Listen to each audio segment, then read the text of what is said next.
வேலூர் மாவட்டம் காட்பாடி மற்றும் அதன் சுற்றுவட்டார பகுதிகளில் விடிய பெய்த கனமழையால் அந்த பகுதியில் இருக்கக்கூடிய பொன்னை பெரிய ஏரியில் இருந்து கால்வாய் வழியாக வெளியேற்றப்படும் நீர் குடியிருப்பு பகுதிக்குள் சூழ்ந்தது. இதனால் பொதுமக்கள் அவதியடைந்துள்ளனர்.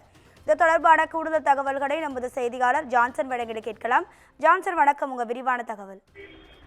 ராதிகா, வேலூர் மாவட்டத்தில் கடந்த சில நாட்களாக வெயில் அதிகரித்து காணப்பட்டு வந்த நிலையில நேற்று இரவு 8 மணி முதல் மாவட்டத்தில் பல்வேறு இடங்களில் மிதமான மழையும் நள்ளிரவுல முதல் விடிய கனமழையும் பெய்தது.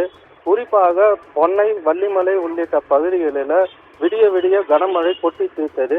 இதன் காரணமாக மாவட்டத்தில் அதிகப்படியான 82.40 மில்லிமீட்டர் மழையானது பொன்னை பகுதியில் பதிவானது.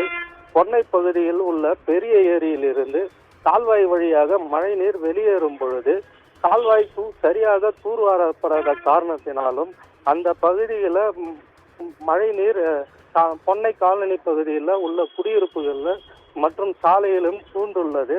வீடுகளில் மழைநீர் புகுந்ததால் அப்பகுதியில் உள்ள மக்கள் கடும் அவதிக்குள்ளாகினர்.